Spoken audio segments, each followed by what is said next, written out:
아멘.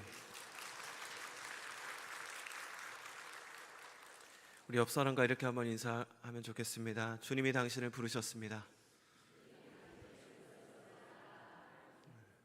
한 번 더 인사할까요? 주님이 우리를 부르셨습니다. 아멘이시죠? 우리가 이 자리에 온 것 같아도 주님이 부르셔서 이 자리에 온 줄 믿습니다. 오늘 에베소서 4장 말씀을 통하여서 부르심이 합당한 삶이라는 제목으로 하나님 말씀 증거하겠습니다. 에베소서 4장의 말씀인데요, 에베소서는 이 4장부터 단락이 새롭게 나뉘어집니다. 1장부터 3장까지는 교리에 해당합니다. 그래서 3장 후반부를 보시면 19절에 그 너비와 길이와 높이와 깊이가 어떠함을 깨달아 하나님의 모든 충만하신 것으로 너희에게 충만하게 하시기를 구하노라. 그러니까 앞에 사도 바울이 열거한 그 복음의 충만함, 우리가 받은 구원의 그 영광스러움, 그것을 위해서 예수께서 하신 이 놀라운 일들을 계속해서 풍성하게 이제 3장까지 나누었고, 그것이 그들에게 더해지기를 구하는 것으로 이 3장까지를 마무리하게 됩니다. 그런데 4장에 와서는 접속사로 시작을 해요. 그러므로, 우리에게 허락하신 놀라운 구원과 이 은혜의 복음을 받은 자들에게 그러므로 너희들이 기억해야 될 것이 있다. 이것이 오늘 4장에 해당하는 내용입니다. 실천이 시작되는 거죠. 앞에는 말씀의 교리, 그리고 뒤에는 이제 삶으로 나아가는 대목입니다. 그런데 1절을 보니까요, 이렇게 말씀해요. 그러므로 주 안에서 갇힌 내가 너희를 권하노니 너희가 부르심을 받은 일에 합당하게 행하여. 앞에서는 교리를 말씀하는데 이제 부르심을 받은 일에 합당하게 행할 것을 이제 명령하고 있는 거죠. 앞서 우리가 서로 고백했습니다. 주님이 당신을 부르셨습니다. 또 제가 한 번 더 말씀드린 이유가 있어요. 주님이 우리를 부르셨습니다. 우리가 보통 부르심을 생각할 때는 대부분 개인적인 차원으로 많이 생각을 하게 됩니다. 물론 그렇습니다. 우리는 주님께서 각 사람을 콕콕콕 세상 가운데서 뽑아내셔서 주님의 권속으로 삼으셨어요. 우리를 향한 부르심은 개인적입니다.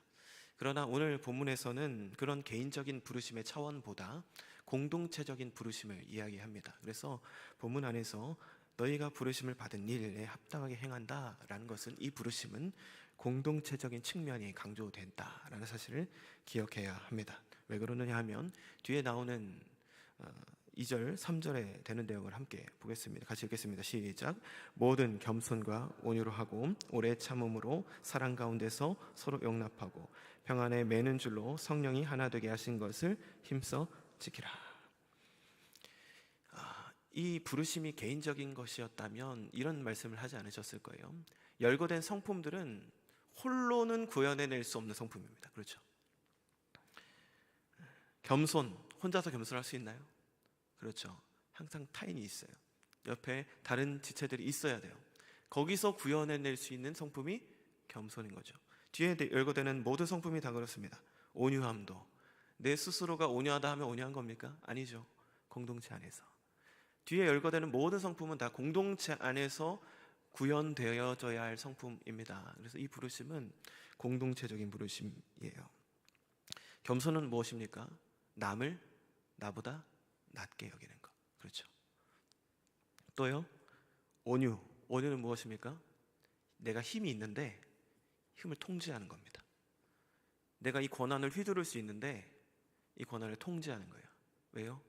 주님이 계시기에, 주님이 기뻐하지 않기에 나를 통제하는 것, 그것이 온유입니다. 오래 참음, 용납, 언제 필요하죠?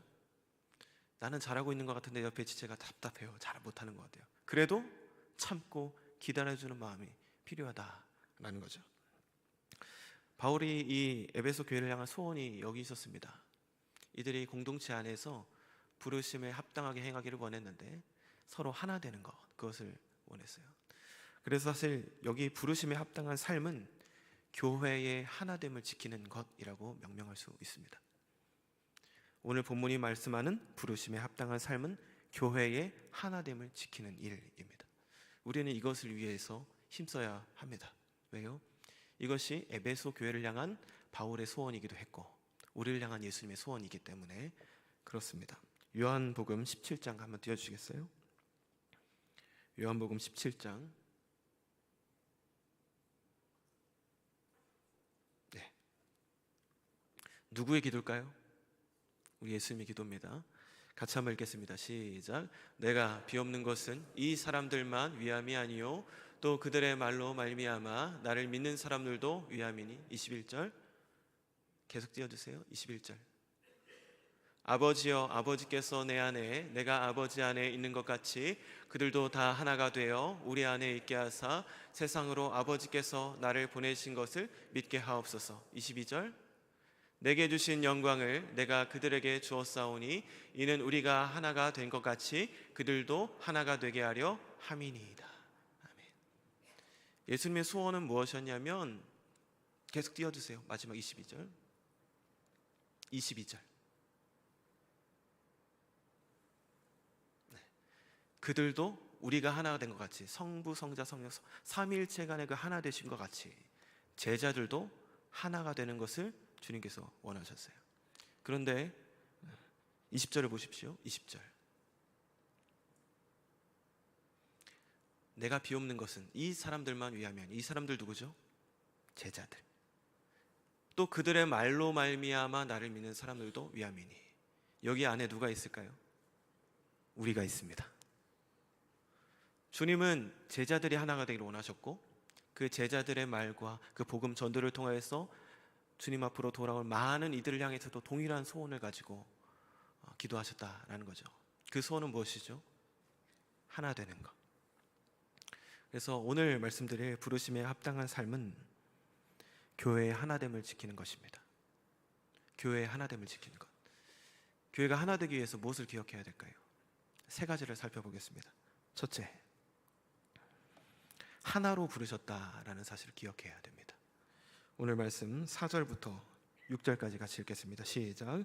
몸이 하나요 성령도 한 분이시니 이와 같이 너희가 부르심의 한 소망 안에서 부르심을 받았느니라. 주도 한 분이시요 믿음도 하나요 세례도 하나요 하나님도 한 분이시니 곧 만유의 아버지시라. 만유 위에 계시고 만유를 통일하시고 만유 가운데 계시도다. 아멘. 여러분 4절부터 6절까지를 읽으셨는데 어떤 단어가 반복적으로 나타납니까? 하나, 하나, 하나, 한 분, 하나. 계속해서 하나를 말씀합니다. 무엇을 강조하고자 하는 거죠? 그리스도의 교회는 예수 그리스도를 머리로 한 몸이다. 하나님께서 하나로 만드셨다. 하나님의 작품이다. 그것을 이야기하고 있는 거예요. 교회는요, 인간적인 연합으로 만들어진 바벨탑과 같지 않습니다.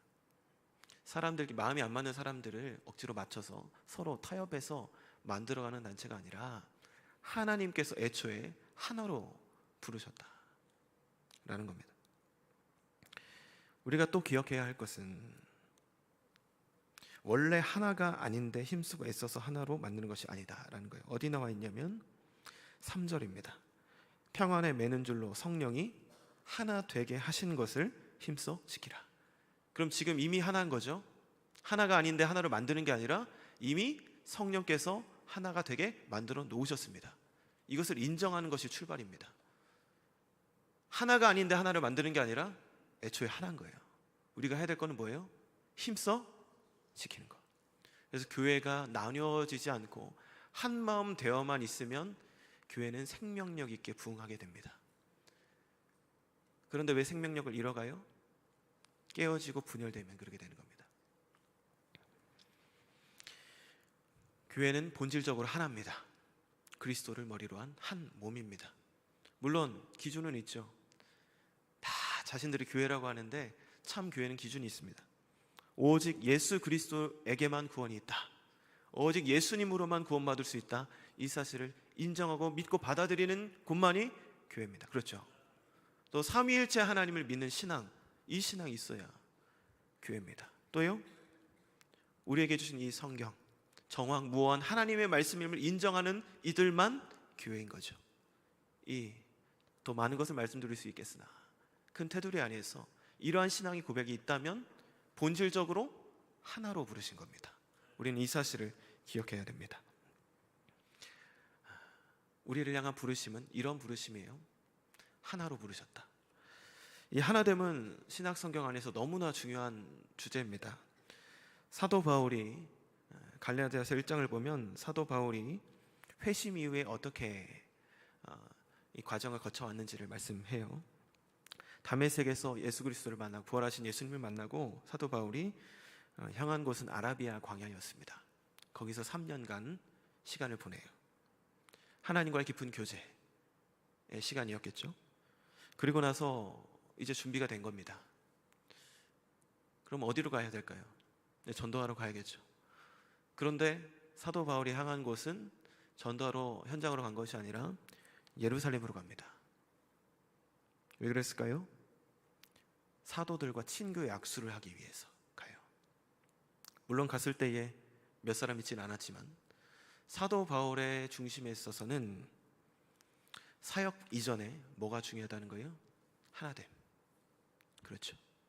내가 이 초대교회의 구성원으로서 한 일원이라는 사실을 확인하고 그 교제가 있고 나서야 비로소 사도 바울은 사역을 시작했다라는 겁니다. 우리가 교회 사역을 하면서 일하면서 반드시 기억해야 될 것이 이것입니다. 다들 열심히 있으세요. 근데 그것보다 우선되는 가치가 있습니다. 하나 되는 겁니다. 어떤 이의 열심으로 인하여서 하나됨이 깨어진다면 멈춰야 됩니다. 무엇이 우선이에요? 하나됨이 우선이라는 겁니다. 성경은 한 몸이라고 표현하는 두 단체를 이야기합니다. 두 집단을 이야기해요. 첫째는 교회이고 또는요 또 가정을 이야기합니다. 이 둘은 공통점이 그거예요. 하나라는 거예요.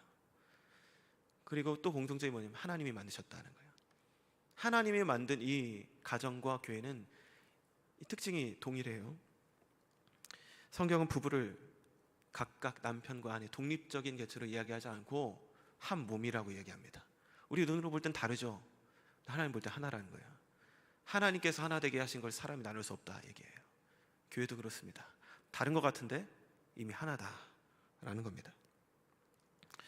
그래서 우리는 서로를 바라볼 때에 따로 바라보는 것이 아니라 하나님의 관점을 가지고 하나 상대를 하나된 공동체라는 인식 속에서 시작하는 것이 너무나 중요하다라는 겁니다.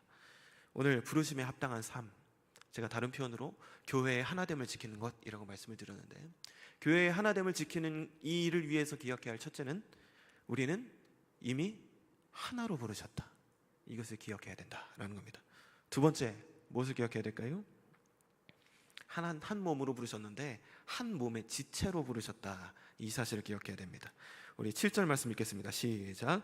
우리 각 사람에게 그리스도의 선물의 분량대로 은혜를 주셨나니. 아멘. 각 사람에게 그리스도의 선물의 분량대로 은혜를 주셨다. 이 동일한 구절을 공동 번역에서는 이렇게 번역했어요. 그리스도께서는 우리들에게 각각 다른 은총을 알맞게 나눠 주셨습니다. 우리는 분명히 한 몸이에요. 그런데 다른 거예요. 각각 다른 은총을 알맞게 나눠주셨습니다. 그러니까 한 몸이라는 통일성 안에서 다양성이 있는 거죠. 지체로서의 삶을 기억해야 된다라는 겁니다. 고린도전서 12장 14절부터 말씀을 보면 같이 한번 읽겠습니다. 시작.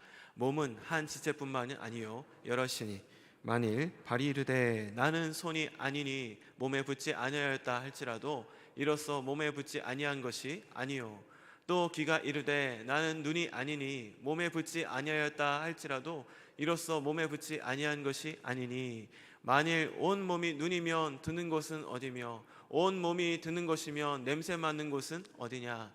그러나 이제 하나님이 그 원하시는 대로 지체를 각각 몸에 두셨으니. 아멘. 전제는 한 몸이라는 거예요. 그런데 다르다라는 겁니다. 무엇이 달라요? 각각 주신 은총이 다른 거예요. 어떤 이는 손의 역할, 어떤 이는 발의 역할, 어떤 이는 귀 역할이다라는 거예요. 제가 이 자리에 말씀을 전하는 이 직분을 감당하기 이 자리에 있습니다. 아무도 안 계신다면 의미가 있을까요? 그렇죠. 전하는 제가 있고 들으신 여러분이 있기 때문에 의미가 있는 거죠. 모두가 가르치는 은사가 있다면 참 힘들 겁니다. 누군가는 리액션이 있고, 누군가는 또 공감이 필요하고, 누군가는 섬김의 은사를 통해서 교회를 채워 나가야 된다라는 거죠. 그런데 이 세상의 흐름은 참 다르게 흘러갑니다. 하나님께서 다르게 두신 것을 인위적으로 맞추려고 그래요. 인정하지 않으려고 합니다.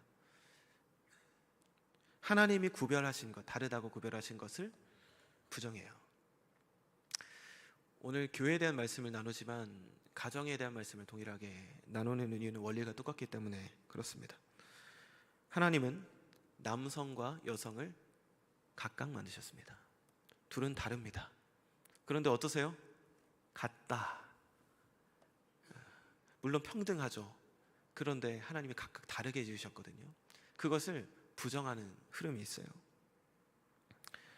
남성성과 여성성은 분명히 존재합니다. 우리 자연스럽게 느끼는 건데 이것을 표현하는 것조차 혐오라 그래요. 이런 세상이에요. 남성과 여성은 성품적으로도 생물학적으로도 너무나 다릅니다. 뼈 구조도 다르고 밀도도 다르고 신체 많은 게 달라요. 남성들은 몸이 애초에 힘을 쓰도록 설계되어 있습니다. 그래서 소방 공무원들 시험을 보면 채점표가 있어요. 이 사람 특급이다, 1급이다, 2급이다. 그러면 거기 배근력이라는 것을 테스트하는데, 배근력은 등의 힘을 측정하는 거예요. 남성의 배근력 테스트 최하점이 여성의 배근력 최고점보다 높습니다. 무슨 말씀이냐면 아무리 힘이 없는 남성이라도 아주 건장한 여성보다 등의 힘이 세다, 약하다, 세다. 이거 누가 부인하겠습니까? 하나님이 다르게 지으셨어요. 남성과 여성을. 또요, 남성의 몸에는 체내 수분이 한 60% 정도 있어요. 근데 여성은 50% 정도입니다. 소방 공무원이라고 예를 들었을 때 남성의 수분이 60%가 있기 때문에 불길 속을 들어가도 더 버티는 거예요, 여성보다. 애초에 만들어진 자체가. 그렇죠. 힘을 쓰도록 돼 있고 몸의 체수분이 훨씬 더 높아요. 그러니까 불길 속에서 사람 하나를 들쳐업고 나올 수 있는 거예요. 누가요? 남성이. 그런데 기계적으로 여성을 더 뽑아야 된다는 거예요. 이 구분을 없애려고 하는 거죠. 그런데 남성은 없는 게 있습니다. 공감 능력이 떨어져요. 노력은 하는데 공감 능력이 떨어져요. 과학적으로 입증이 된 거예요. 남성의 사고는 문제 해결 위주의 사고입니다. 결혼하신 분들은 느끼시죠? 답을 달라고 한 게 아닌데 답을 줍니다. 왜요? 사고 회로가 그렇게 돼 있어요. 누가 그렇게 하셨어요? 하나님이. 이해하고 인정하면서 들어가십시오.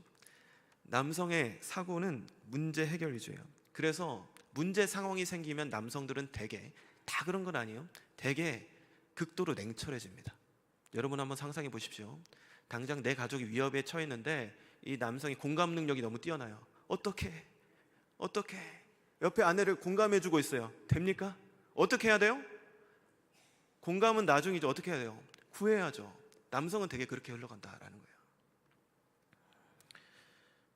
여성의 몸은 지방 비중이 높다 그럽니다. 왜 그럴까요? 하나님이 디자인하신 바가 달라요. 왜요? 지방 비중이 높아야 아이를 보호합니다. 그렇죠. 태아를 보호하기 위해서 부드럽게 설계하셨어요, 몸을. 그리고 여성의 경우 공감 능력이 높습니다. 저는 아닌데요 하시겠는데, 하실 분도 있겠는데, 2022년에 영국 캠브리지 대학에서 그 산하 연구팀이 아주 광범위한 연구를 했어요. 57개국의 30여만 명의 이 대상으로 연구를 했어요. 결론이 뭐냐면 여성의 공감 능력이 남성보다 높다. 무엇을 말씀드리려고 하는 거죠? 애초에 하나님이 다르게 설계하셨다라는 거예요.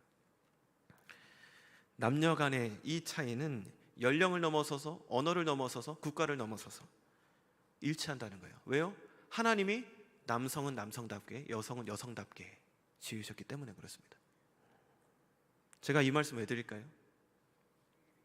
은사가 다르다는 겁니다. 교회도 똑같습니다. 은사가 달라요.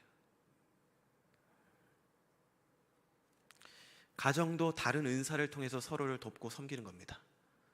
교회도 그렇습니다. 교회 안에서 하나님께서 우리를 다 다르게 만드셨어요. 그것은 다른 몸이다, 한 몸이 아니다라는 증거가 아니라 한 몸 안에서 서로를 보완하기 위해 세우셨다라는 겁니다. 모두가 비판적인 사고를 갖고 있다면 그 교회는 참 피곤할 겁니다. 근데 모두가 공감만 해주고 있다면 그 교회는 어떤 것도 추진할 수 없을 겁니다. 그렇죠. 어떤 분들은 조금 비판적인 사고로 이야기하시는 분도 있어야 하고, 어떤 분은 공감 능력으로 이렇게 공감해 주시는 분도 있어야 하고, 어떤 분은 냉철한 문제 해결 위주의 사고를 가지고 있어야 되고, 그런 것이죠. 우리가 한 몸 안에서 각각 다른 은사를 가진 이들을 바라보며 서로 존중하며, 저런 은사가 있어서 하나님께서 귀하게 쓰시겠구나, 이런 관점으로 바라보는 것이 있어야 될 줄 믿습니다. 그것이 교회의 하나됨을 지키기 위해서 우리가 기억해야 될 내용이다 라는 겁니다. 첫 번째 뭐 말씀드렸죠? 하나로 부르셨다. 하나가 아닌 것을 억지로 하나로 맞추는 게 아니라 우리는 이미 하나다.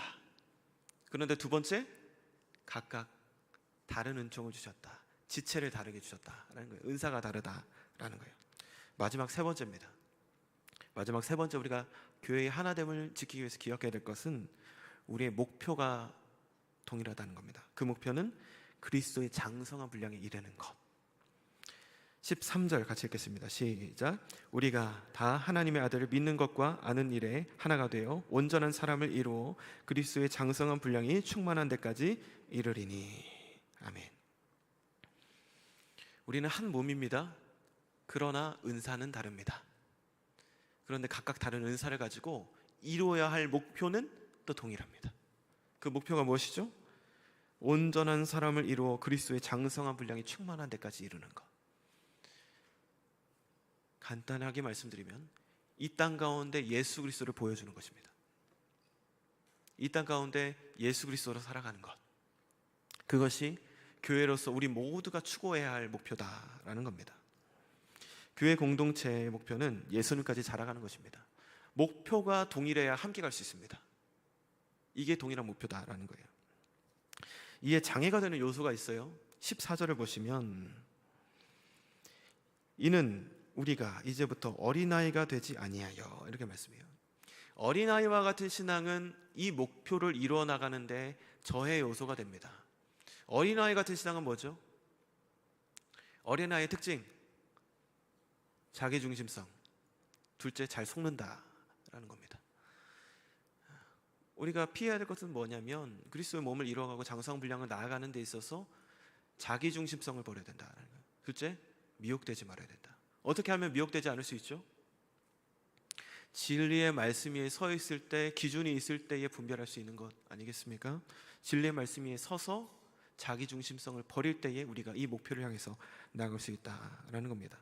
베드로 후서 3장 18절을 보면 동일한 권면이 나와요. 오직 우리 주 곧 구주 예수 그리스도의 은혜와 저를 아는 지식에서 자라가라. 영광이 이제와 영원한 날까지 저에게 있을지어다. 예수 그리스도를 알고 예수 그리스도를 드러내는 그 삶으로 더 나아가는 것, 그것이 저와 여러분의 동일한 목표인 줄 믿습니다. 그래서 우리는 한 배를 탔습니다. 그렇죠. 이미 한 몸이고, 그러나 은사는 다르지만 한 몸이고 또 동일한 목표를 가지고 나아가는 사람들이다라는 겁니다. 우리는 우리 교회를 통해서, 우리 공동체를 통해서 이 지역사회 가운데 예수님을 보여줄 수 있는 사람이 되어야 됩니다. 그래서 우리가 어떤 것을 결정하거나 행동하거나 할 때 이런 기준을 가지고 봐야 돼요. 우리의 이런 모습들이 우리 주변에 예수님을 보여주겠는가? 커티스 C. 토마스라는 분이 이런 말을 남겼어요. 같이 한번 읽어볼까요? 시작. 우리가 분열하면 세상의 구경거리가 된다. 그러나 우리가 사랑 안에서 연합하면 세상은 그리스도를 보게 된다. 그렇죠. 교회가 하나됨을 지키면요, 세상이 그리스도를 보게 됩니다. 왜요? 그 하나된 교회 공동체는 그리스도를 머리로 하고 있고 각자에게 주어진 은사를 활용함을 통하여서 이 땅 가운데 예수 그리스도를 보여주기 때문에 그렇습니다. 말씀 정리하겠습니다. 우리는 다 주님이 부르셨습니다. 그 부르심에 합당한 삶이 또한 있어요. 오늘 말씀드린 부르심은 개인적인 부르심을 넘어서서 공동체적인 부르심이다 말씀을 드렸습니다. 교회의 하나됨을 지키는 것이다 말씀을 드렸어요. 첫째는요, 우리를 하나로 부르셨다. 둘째는 한 몸의 지체로 다른 은사를 주셨다. 셋째는요, 우리의 목표는 그리스도의 장성한 분량, 이 세상 가운데 예수 그리스도를 드러내 보여주는 것이 우리의 공동의 목표다, 이 말씀을 주셨습니다. 주 안에서 하나 된 저와 여러분이 각기 주신 은사를 10분 활용함을 통하여서 우리 지역사회 가운데, 이 땅 가운데 예수 그리스도를 보여주는 은혜의 역사가 있기를 간절히 소원합니다. 기도하겠습니다. 하나님 아버지, 감사합니다. 우리의 하나됨은 다른 우리가 힘쓰고 애써서 타협해서 만드는 것인 줄 알았는데 성령이 이미 하나 되게 하셨고 우리는 그것을 힘써 지키기만 하면 된다고 말씀하여 주셨습니다. 우리가 늘 서로를 바라볼 때에 이 사실을 기억하는 가운데 서로를 바라보게 하여 주옵소서. 그리스도 안에서 하나님이 저 사람도 맞아주신 나의 한 몸이고 한 지체라는 사실을 기억함으로, 서로 용납함으로, 서로를 향한 겸손함으로, 사랑으로 서로에게 주신 은사를 활용하여 잘 섬기는 복된 공동체가 되게 하여 주옵소서. 우리의 목표가 또한 하나 되기를 원합니다. 자기 중심성을 버리고 잘 미혹되는 어린아이의 신앙에서 벗어나서 나의 삶을 통하여서 예수 그리스도를 드러내기를 소원하는 그 간절한 열망으로 동일한 목표로 하나 되어지는 우리 온양삼일의 모든 가족들 되게 하여 주옵소서. 감사합니다. 주 예수님 이름으로 기도합니다. 아멘. 찬송 208장입니다.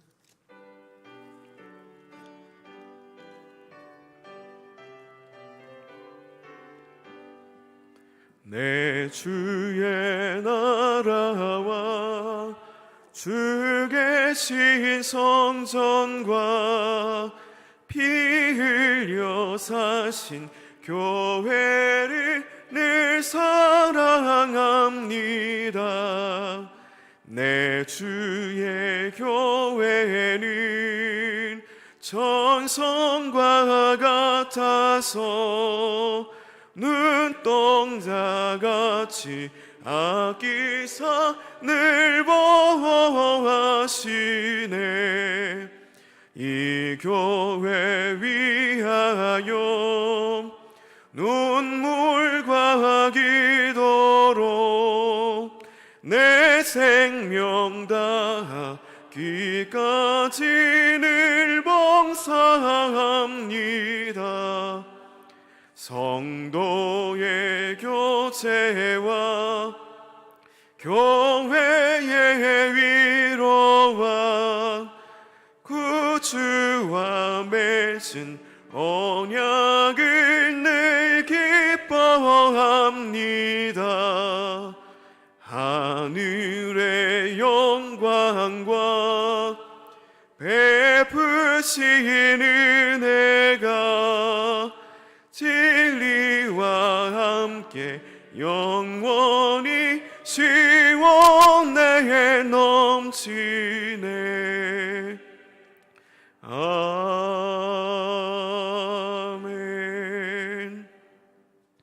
드려진 예물을 위해서 기도한 후에 축도로 예배를 마치겠습니다.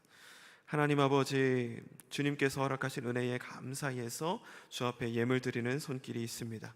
11조 예물로, 또 구제 헌금으로, 감사의 예물로, 또 주일 예물로, 1,000번째 예물로 주 앞에 드렸습니다. 드린 제목마다 주님께서 다 아시오니 기억하여 주시고 주님 영광 받아 주옵소서. 지금은 우리 주 예수 그리스도의 은혜와 만극하신 하나님의 사랑하심과 성령 하나님의 교통하심이 부르심에 합당한 삶으로 교회의 하나됨을 지키는 삶으로 나아가기를 소원하시는 모든 온양삼일의 권속들 위에 지금으로부터 영원까지 항상 함께 있을지어다. 아멘.